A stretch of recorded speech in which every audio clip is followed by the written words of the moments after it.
Namaste. We move forward with our discussion on the hydrosphere, and in this lecture, we shall explore oceans and water movement. Now, oceans form the largest portion of the hydrosphere, and so the major water movements in the ocean become very important. The major water movements that happen in the ocean are the ocean currents, upwelling, tides, and waves. And we shall have a look at all these four types of movements in this lecture. So let us begin with the ocean currents. Ocean currents are defined as regular movement of water in a definite path and direction. So it is a regular movement of water. It is not that the water moves at some times and the water does not move at other times. It is a regular continuous movement of water in a definite path and direction. So when we talk about ocean currents, we can tell the exact path and exact direction that water takes when it moves in the form of a current. So this is a regular movement of water in a definite path and direction. And there are two kinds of forces that play a role in the ocean currents. The first is the primary forces that initiate and govern the movement. So they are the main forces that start the currents and that govern the movement and most of the properties of the currents. These include phase separation. Now, phase separation is a process in which when a liquid with a solute is frozen, then the frozen portion contains only the molecules of the liquid, whereas all the solutes are left out. So essentially, if we take a tumbler of brine, which is salty water, so here you have water, and this water has a lot of salt in it. And if you take this tumbler and if you put it into a freezer, you'll find that ice grows. And so we get a block of ice that has developed. And when this ice gets formed, then this ice contains only of the water molecules. It does not contain any salt. So it's not a salty ice. It's an ice that is made out of fresh water. And so what happens to the salts? The salts are left out and they become more and more concentrated.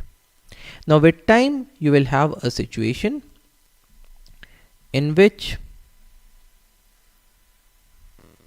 the majority of this tumbler will be filled with ice.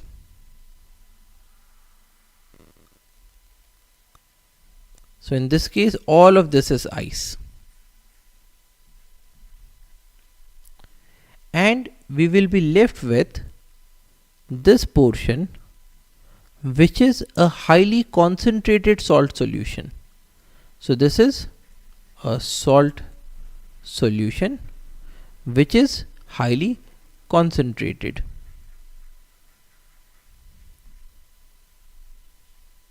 So when we talk about phase separation, it is the separation of both the phases, the solute and the solvent. And it occurs when the solution is put up for freezing. It also happens in a number of other circumstances, say when crystals are being formed.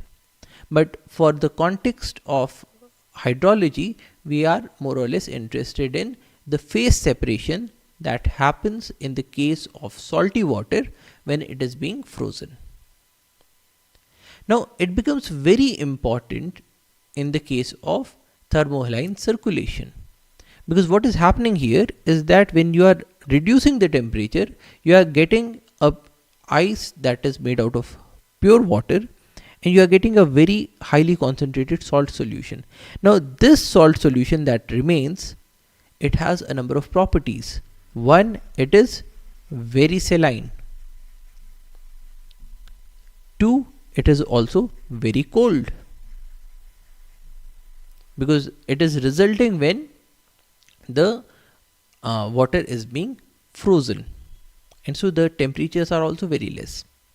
Now, if you have a water that is cold and that is full of salts, in that case, that water will be very dense because of two reasons. One, water has the highest density at around 4 degrees Celsius.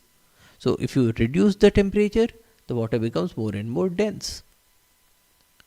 And the water also has a high load of salt, which also increases the weight per unit volume. So, with both of these, it becomes very dense water. Now, if we consider the polar areas where this process is going on, where the water is very cold and it is freezing and it is giving out the salts, so that the resultant water is very high in salt concentration and is very cold, where will this water go? Well, this water is the densest water that we have, and so this water will move down. It will move from the surface of the ocean down towards the ocean bottom. And so this jump starts a process that is known as the thermohaline circulation or the global conveyor belt. And we'll look at it in more detail in a short while.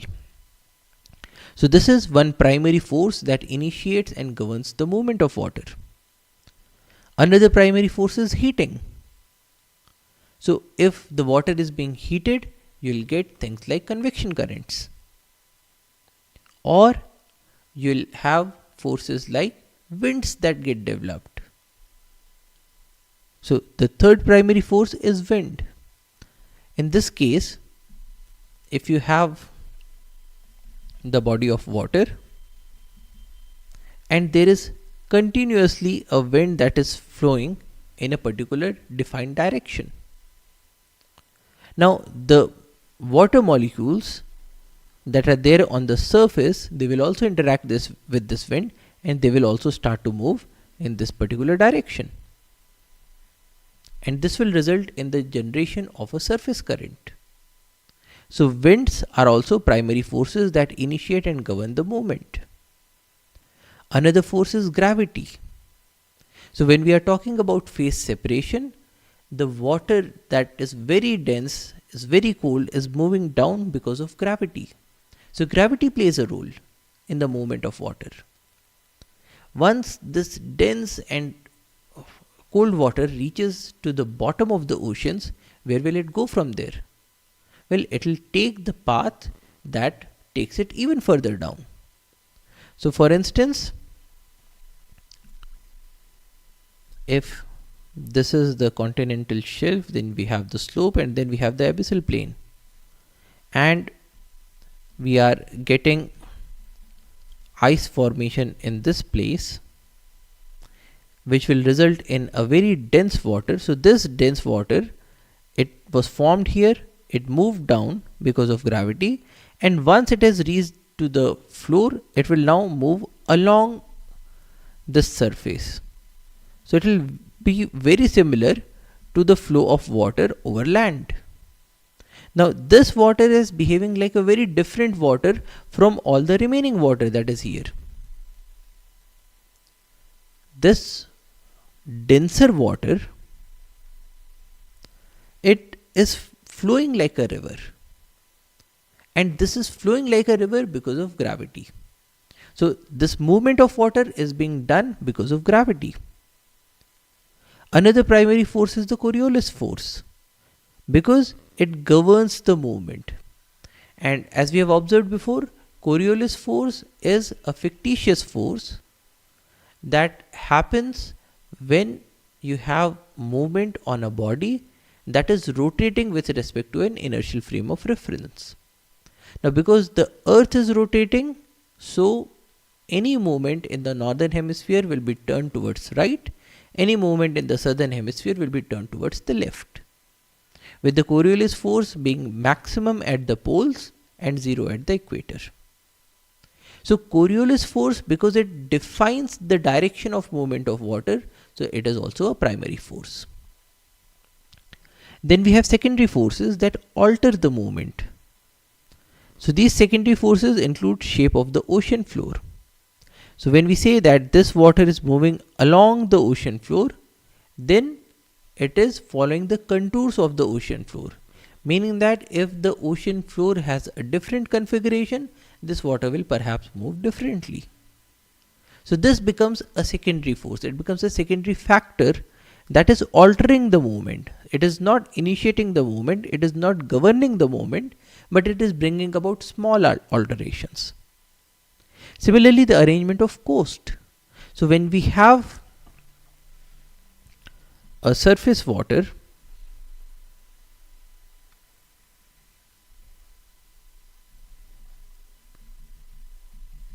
so in this body, when we have a current that is moving on the surface, when it reaches to this coast, then it cannot move on the land because this is a water current.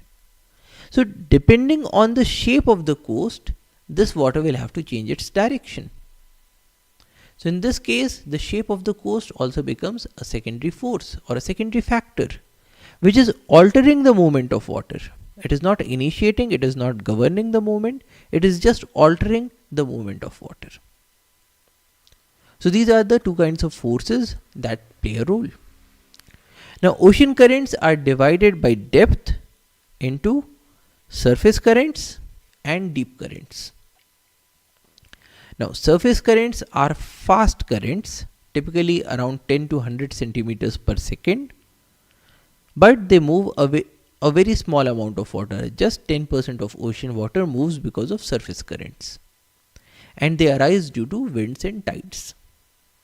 So they are there on the surface. On the other hand, we also have deep currents which are very slow, typically a few centimeters per second, but they move a large quantity of water. As much as 90% of movement of ocean waters is due to the deep currents. And these deep currents are mostly the thermohaline circulation that we just talked about. So deep currents are slow, but they move a large quantity of ocean waters, and they arise due to thermohaline circulation. Now depending on temperature, we can have cold currents and we can have warm currents. Now cold currents are typically on the west coast of continents, in low and middle latitudes in both the hemispheres, and on the east coast of continents in the higher latitudes in the northern hemisphere. Now when we talk about these west coast and east coast, this is occurring because of the Coriolis forces that change the direction of these currents. Similarly, we have warm currents on the east coast of continents, in low and middle latitudes in both the hemispheres, and on the west coast of continents in the higher latitudes in the northern hemisphere. So this is how it looks like. In this chart, the red color is indicating the warm currents and the blue color is indicating the cold currents. So now let us zoom up this chart and have a look. Now near India, we have this warm current, which is the Somali current, which is originating here near Somalia.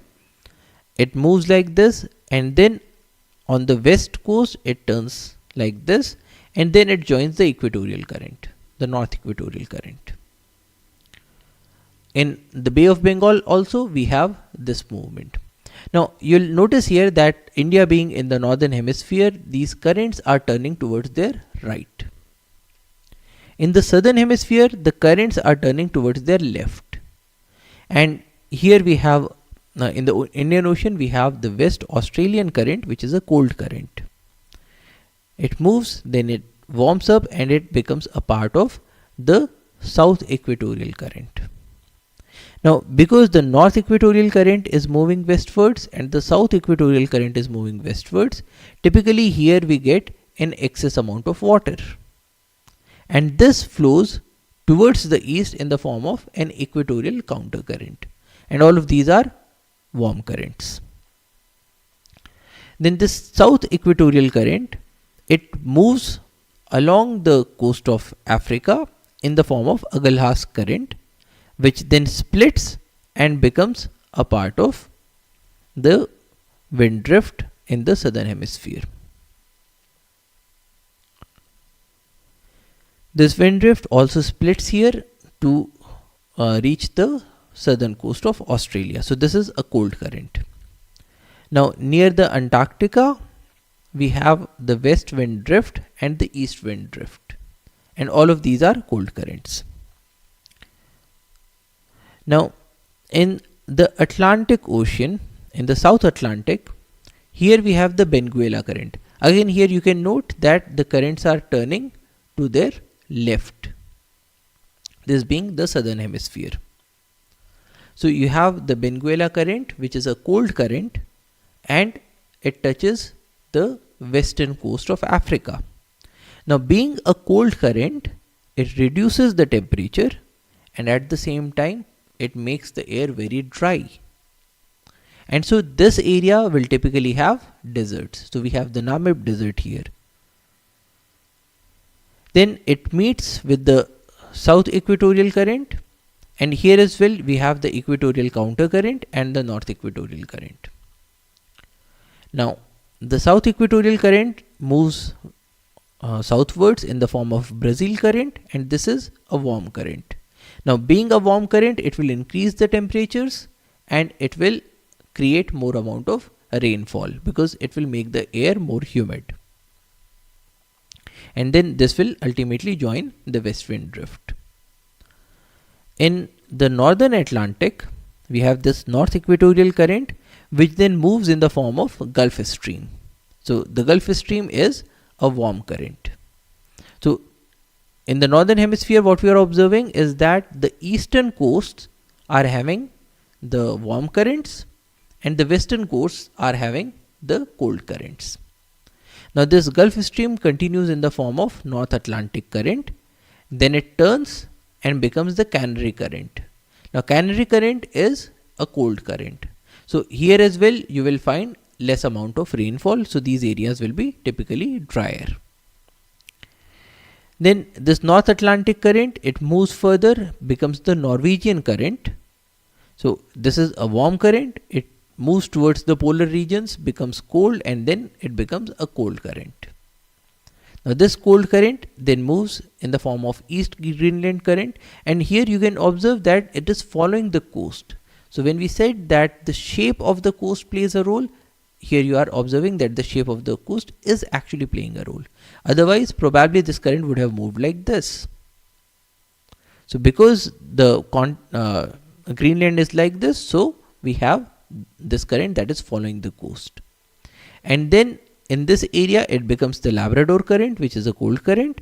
It moves south and then it joins the North Atlantic current.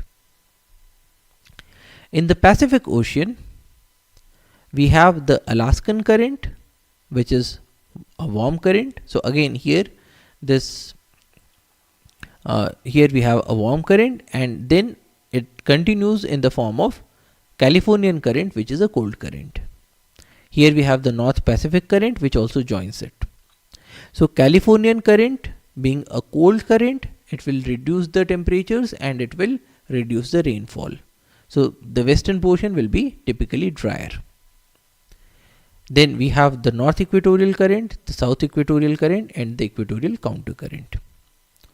Now in the South Pacific, we have the Peru current. Now this Peru current again is a cold current,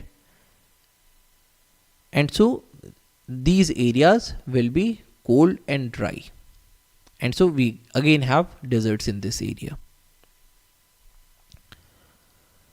Now moving to the south, we have the Antarctic circumpolar current, which continues as the west wind drift.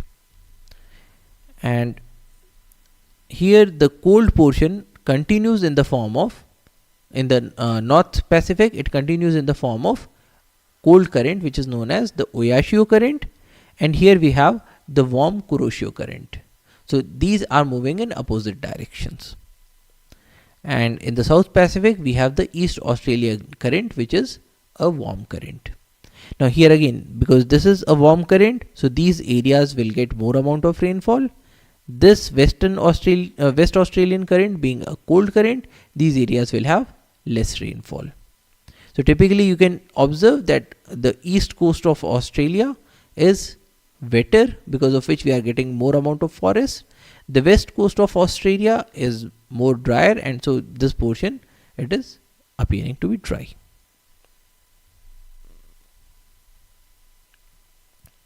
So on the basis of temperature, we have cold currents and we have the warm currents. Now let us talk about the global conveyor belt or the thermohaline circulation. Now this is one of the most important movements of water. It is moving as much as 90% of the water that is being moved in the oceans is being moved because of this conveyor belt. Now this conveyor belt starts from North Atlantic, and in this area being very cold, we are getting a phase separation. So the water that remains is very cold, it is very salty, it is very dense, and so it sinks down. Once it has sunk down, it moves along the ocean floor towards the south. Then it is recharged near Antarctica. What do we mean by that? We had a phase separation here, and similarly we have a phase separation here. And so here again this current gets even more amount of cold, salty, dense water, and so it continues like this. Next, this current splits into two portions. One portion enters the Indian Ocean, the another portion enters into the Pacific Ocean. And these branches then warm up. Once they warm, they become lighter and they rise. So here we are observing that this current is now rising and it has now become a warm current. Similarly here, this current has now risen and it is now a warm current. Now we are talking about the surface movement of water. And this water then moves in these routes to reach back into the Atlantic, the North Atlantic. And so all this water is now moving like this. You have a surface movement like this, you have this surface movement, and all of this moves back into the North Atlantic, and so this current continues. So this is the global conveyor belt or the thermohaline circulation. Now what is this current actually doing? So as you can observe that in the colder areas, this current is carrying cold, salty, dense water towards the equatorial regions. So it is taking cold water from cold areas, moving them towards the equator. And near the tropics, it is getting warmed. So this current warms, it rises, and then it moves the warm water towards the poles. So essentially this current is getting its energy from the difference in temperatures in the equatorial regions and in the polar regions. And it is moving heat, that is thermal energy, from the equator towards the poles. So this is very important. Now when it moves thermal energy away from the equator, it means that the equatorial areas or the tropical areas are not that warm as they would have been if this current was not functioning. And because it is carrying thermal energy towards the poles are not that cold as they would have been if we did not have this circulation. So in essence, this circulation is actually moderating the temperatures. It is making equatorial areas less hot and it is making the polar areas less cold, which has very important ramifications not just for biodiversity but also for human beings. The equatorial areas typically are very hot, and if this current stops, they will become even more hotter. In those situations, how will people live there? Similarly, in the polar areas, they are already very cold, and if this current stops to move water, then they will become even further colder. Then how will humans live there? So this current plays a very important role in moderating temperatures, and in this way it helps sustain life even in those areas of Earth that would be having a very extreme temperature if these currents were not working. So this is how the thermohaline circulation works. Another current that we have is the longshore current. Waves arrive at an angle to the sea beach. The angle is known as the angle of wave approach. So essentially, if this is the sea beach, the waves are arriving at an angle to the sea beach. When waves reach a beach, they release a burst of energy that causes movement of water parallel to the beach. So what is happening is that when these waves, when they hit the beach, then there is a transfer of energy. The waves are carrying energy, and now this energy is made available at this point. Now with this energy, the water starts to move, and the movement of this water will be parallel to the shore or parallel to the beach. So it causes a movement of water parallel to the beach, and the continuous beaching of waves generates a continuous drift that may result in large scale erosion or deposition. So what is happening is that you do not just have one wave, but you have a train of waves. So we get waves one after another. And so once the first wave has touched the beach, it has started to release its energy, and when this wave moves forward, another location will get the burst of energy, then another location will get the burst of energy, and so on. So essentially what is happening is that if this is the sea beach and we have the wave that is moving at this angle, now the wave is moving in this direction. So in the first instance we have a release of energy here. Then later on, when the wave reaches like this, we have a release of energy here. Then later on we have a release of energy here. But then the release of energy at any point is not a one-off incident, because this wave is being followed by another parallel wave, which is being followed by another parallel wave, and so on. So what happens is that this train of waves, it goes on releasing energy in this sequence. So you'll have energy release first here, then here, and so on. So at all of these points we are getting a release of energy in this direction. And when that happens, water starts to move, and water will follow the shape of the beach. The water will be moving parallel to the beach. So in this case, when the waves are hitting at an angle, we get a movement of water that is like this. So you get a continuous movement of water parallel to the beach, and this is the longshore current. Now when the water is moving, then the water may result in erosion, or it may result in deposition.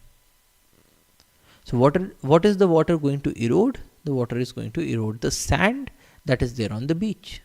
So this is a movement of water that is parallel to the beach, and water being a very good geomorphological agent, it will do its regular job, erosion and deposition. So when it erodes away the sand, the beaches will reduce in size. When it deposits this sand somewhere later, in those locations the beaches may expand, or it may even result in the formation of other structures such as the spits.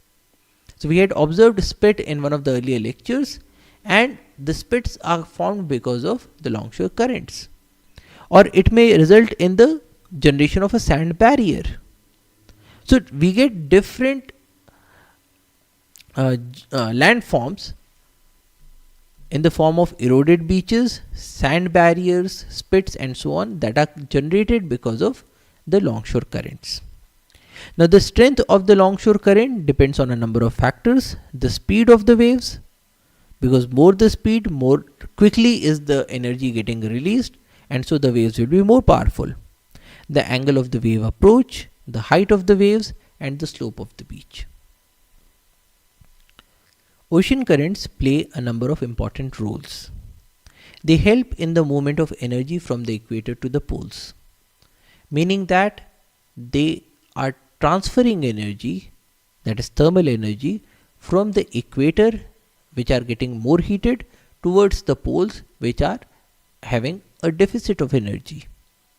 Once that happens, the equatorial areas reduce their temperatures. They are not as hot as they would have been in absence of these currents, and the polar areas become a bit more warmer than they would be if these currents did not exist. From the ecological point of view, this helps a number of organisms because it moderates the conditions in both of these locations, both the equatorial locations and the polar locations. And from the economic point of view, it makes these areas habitable by human beings, and we do not have to spend as much amount of energy for climate control as we would have to spend if these currents were not there. Similarly, cool, nutrient-rich waters from deep oceans support a large number of planktons, algae and seaweed, further supporting a majority of ocean food chains. Now, what is happening with these currents is that the cold water is brought upwards through various upwelling locations, and this nutrient-rich water is being made available for different organisms. When it comes to the surface, we get a location where we have ample amount of nutrients plus ample amount of sunshine.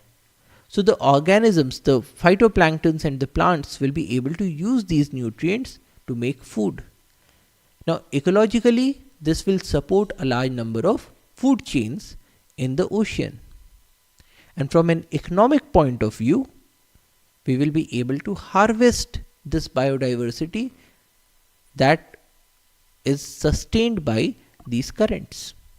So we can perform fishing in these locations to extract these fishes in an economical manner, because you'll be having a very large number of fishes. Cool surface currents reduce the temperature and increase dryness. So because they are cold, so they reduce the temperature, so they make the surroundings cool. And being cold currents, they do not add moisture to the air, so they make the air drier, and so these result in cool and dry climates. Whereas warm surface currents do the opposite thing. They increase temperature and humidity and result in warm and rainy climates. Fog occurs where cold and warm currents meet, but this also creates the best fishing grounds. Why? Because the cold currents are bringing in lot of nutrients, and when they are meeting with the warm currents, then we have a situation where it's not as cold. The temperatures are also moderated. So in those circumstances, we can have much more amount of biological productivity as compared to a location that would be having an equal amount of nutrients but is very cold.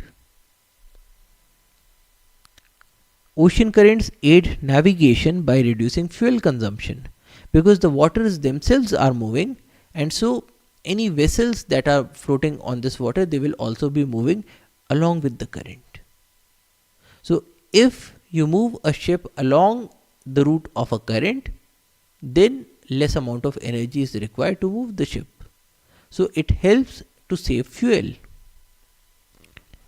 And when these currents move water, they also disperse pollutants such as oil spills in plastics, which means that they protect the biodiversity of those areas that are having oil spills by rapidly moving the oil spill away from that area. But the negative consequence is that it exposes the biodiversity of other areas to the oil spills, because it is taking this oil to other locations. So this has both ecological and economic ramifications. Ecologically, certain communities, the biological communities, get protected, certain other communities become more vulnerable. And economically, we will have to spend money to treat the oil spill in a larger area. Otherwise, it would have been much more localized. If the currents take the oil to a beach, then we will have to clean up the beaches. If the currents were not there, then probably the oil spill would have been much more localized. And it also helps in the dispersal of organisms, of which the invasive species are the most important. So what happens is that the organisms that need to disperse, they can also hitch a ride. So if there is, say, a log that is floating on water, the ocean currents will take this log to very far off areas. And the organisms that need to disperse, if they are sticking to this log, these organisms will also be taken to far off locations. So it aids in the dispersal of organisms. The negative consequence is that it also aids in the dispersal of invasive species, alien species. Now these invasive alien species, if they reach into some other areas, they can wreak havoc to the local biodiversity. So that is a negative consequence. So ocean currents play a lot of roles. And here it is important to note the impact of global warming. 90% of the oceanic circulation is happening because of the thermohaline circulation. And thermohaline circulation works because near the polar areas, the situations are so cold that ice is forming out of water. And when that happens, we have a phase separation which generates cold, dense, salty water, which starts the thermohaline circulation process. Now, with global warming, what is happening? The temperatures are going up. And so in the polar areas, now we are not getting that much amount of generation of ice. In fact, a lot of glaciers are already melting. Now, when the glaciers melt, when these ice caps melt, what happens is we have fresh water that is pumped into the system in these cold areas. Now, the thermohaline circulation can only work when you have cold, dense water that seeps down, moves down. Now, if you dilute that water with a lot of fresh water that is generated when you have global warming due to the melting of ice, you will have a situation where the thermohaline circulation becomes weaker. We can also reach a point where the thermohaline circulation stops completely. Now, if the thermohaline circulation stops, what will happen? We will have the equatorial areas getting warmer and the polar areas getting cooler, which will thankfully again start this thermohaline circulation because the polar areas will become colder. But then this will have an impact, a severe ecological and economic impact if the thermohaline circulation weakens for even a bit, because it will lead to large changes in the habitats. So the thermohaline circulation is based upon phase separation in the cold areas that creates cold, dense, salty water.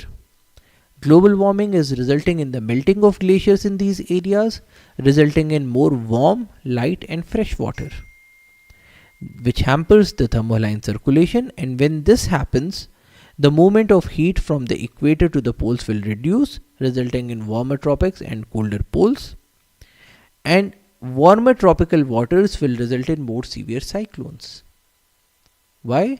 Because the cyclones, the tropical cyclones, they get their energy from the warm surface waters.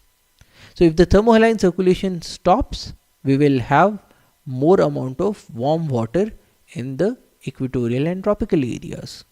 So more number of cyclones, more severe cyclones. And it may even increase the height of the Hadley cell.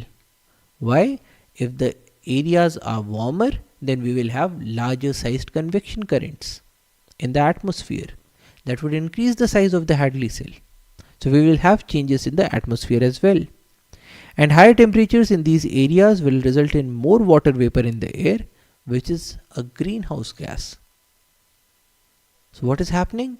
If the thermohaline circulation stops because of global warming, in that case, in the equatorial areas, we will have more amount of heat. More amount of heat will result in more amount of water vapor in the air, which would result in trapping of even more amount of energy. So that will be a positive feedback.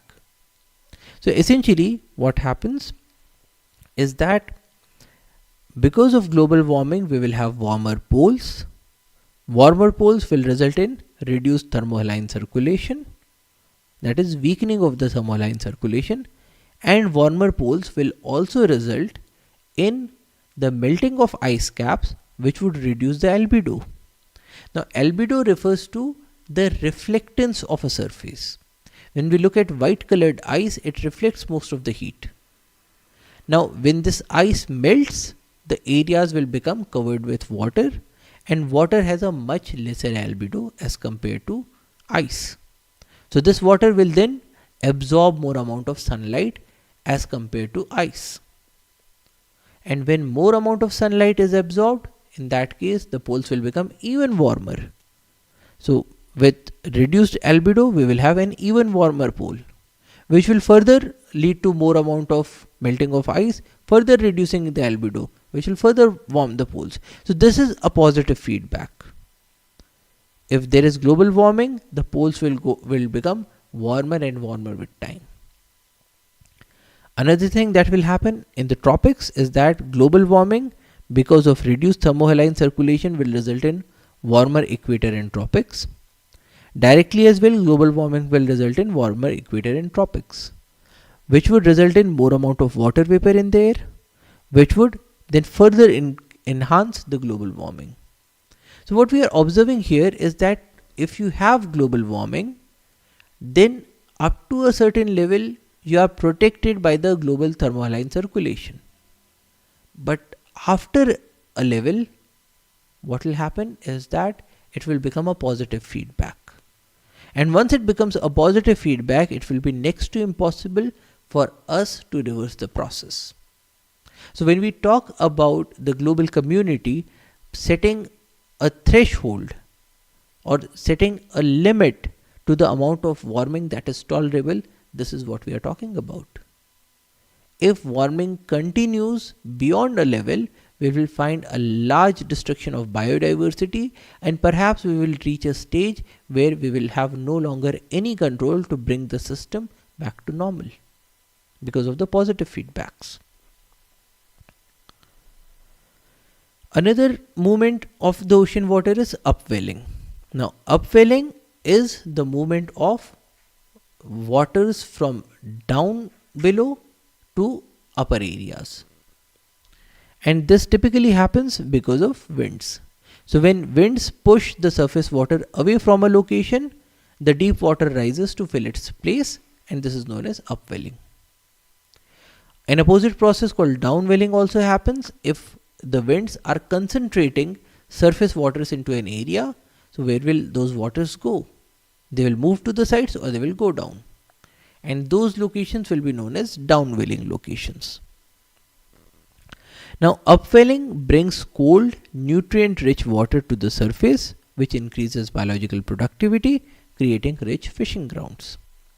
So this is what happens in the case of upwelling. You have a wind that is pushing water away from this area, and when the water is being pushed away, you have a void that gets created here. And this void is filled by water that is rushing from the bottom to the top. And this movement of water, it will be further and further enhanced if we have a continuous movement of wind, and this will become an upwelling location. So essentially, when you have these surface winds that are pushing water away, you have a movement of this cold, nutrient-rich water upwards. And because it is nutrient-rich, so it will support a large number of planktons, which will in turn support a large population of fishes. And so we have these major upwelling sites which are also very rich fishing grounds. So this has a very important place. Yet another movement is tides. Tides are long period waves that move through the oceans in response to the forces exerted by the moon and the sun. So just like waves, the tides are also waves, but they are long period waves. They are slow. They have very long time periods. They are observed through rise and fall in the sea surface. The sea is the highest at high tide and it is the lowest at the low tide. The difference between the sea surface level during high tide and low tide is known as the tidal range. And tides are accompanied by a horizontal movement of water. The incoming tide has a flood current and the outgoing tide has an ebb current. What does that mean? It means that when the sea surface level is rising during a high tide, we also have a horizontal movement of water in the form of flood current. So this is being shown here in the form of the movement of this seaweed. So during the high tide, the seaweed will move from this area towards the shore. On the other hand, when we have a low tide, the water levels are receding down, and in this case there is an ebb current which pushes the seaweed away from the shore. So these are the flood and the ebb currents. How are tides formed? Tides are formed through the interaction of gravitational forces of the sun and the moon together with the inertia of water. So tides are occurring because the sun and the moon are attracting the water towards them. But water also has an inertia. It does not want to move because it has a mass. And so it will resist this attraction, and the interplay of both of these will result in the formation of a tide, a long period wave that will move across the oceans. At the near side, that is at the side where the water is close to the moon or the sun, so at the near side, the water is pulled more towards the moon or the sun, resulting in a tidal bulge. So what we are saying here is that if this is the earth, this is the moon, and here the sea level is greatly exaggerated to allow for understanding. So in this portion, in the near side, we get a tidal bulge due to gravity. So the moon is attracting the water, and so we get this bulge. At the far side, the gravitational attraction is less and the inertia exceeds the gravitational force, which forms a bulge. So here as well we get a bulge, and this bulge is not because of gravity, it is because of the inertia. So essentially we can say that this water is not moving. The amount of gravitational attraction here is less, and it is even lesser than the amount of gravitational attraction on the earth.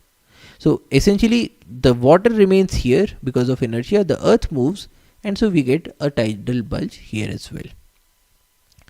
And at other locations, the gravitational pull is somewhat balanced by the inertia, not completely. So we do get a tide in other locations, but it is not as high.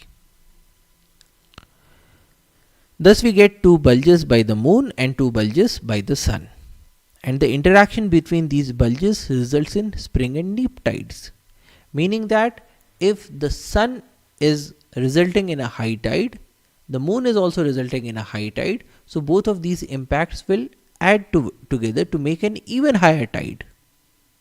Similarly, if both sun and the moon are making a low tide, then we will have an even lower tide.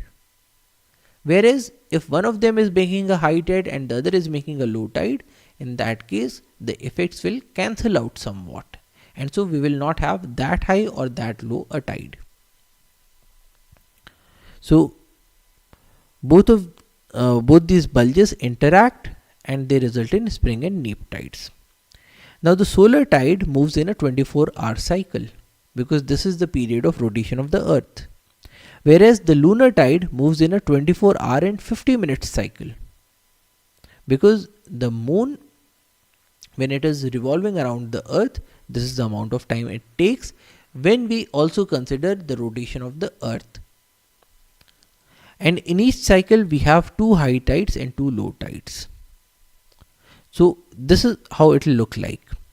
Now in this case, the yellow color shows the solar tides and the pink color shows the lunar tides. Now when the moon and the sun are on one side, so the earth, the moon and the sun, they form a straight line.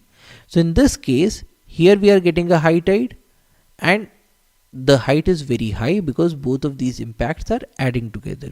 Similarly on this side as well, both the impacts are adding together.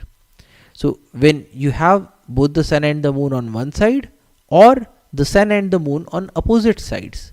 In both of these cases, we get spring tides, in which case we get very high tides and very low tides. On the other hand, if the sun and the moon and the earth, they make a 90-degree angle, then we get a neap tide.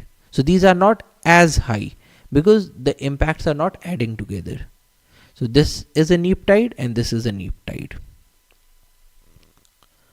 Now, if we consider the amount of force that is being applied by the sun and the moon, the pull of the moon is much greater than the sun because the moon is much more closer to the earth. Now the tidal generating force is given as it is proportional to mass divided by distance to the power 3. So the force of sun divided by the force of moon will be given by mass of sun divided by distance of the sun from the earth to the power 3 whole divided by mass of moon divided by distance from the moon to the power of 3. What we are saying here is that the force is equal to mass divided by distance cube. So the force of sun divided by the force of moon will be given by the mass of sun divided by distance from sun to the power 3 whole divided by the mass of moon divided by distance from moon to the power 3. So this can be written as mass of sun divided by distance from sun to the power 3 multiplied by distance from moon to the power 3 divided by the mass of the moon. So this is what we are writing here: mass of sun divided by mass of moon, mass of sun divided by mass of moon multiplied by distance from moon divided by distance from sun to the power 3, distance from moon divided by distance from sun to the power 3.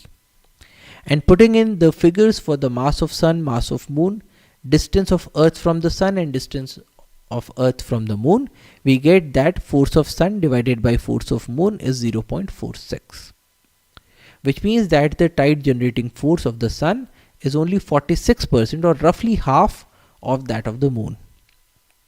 And this also varies according to the relative position between the sun, the moon and the earth. Because here we are taking the average distance from the moon and the sun to the earth. But the actual distances will be different depending on the orbit of the earth and the moon. So in this case, when we look at the orbits, they are elliptical orbits. And if we consider the orbit of the moon around the earth, we have a point which is known as perigee, where the moon is closest to the earth, and we have a point known as apogee, where the moon is at the greatest distance from the earth.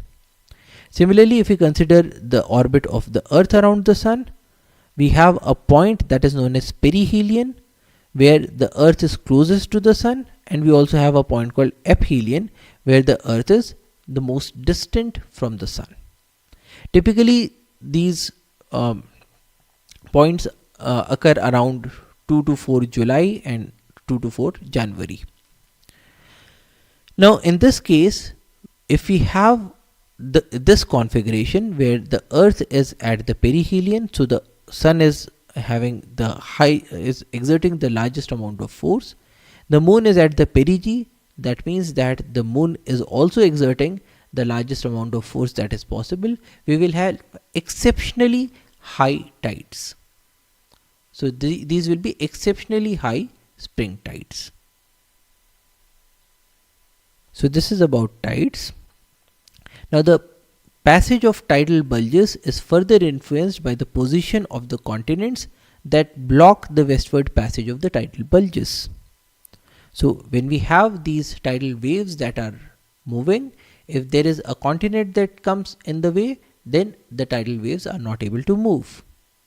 So this creates a further level of variation. So this creates variations in the tidal patterns.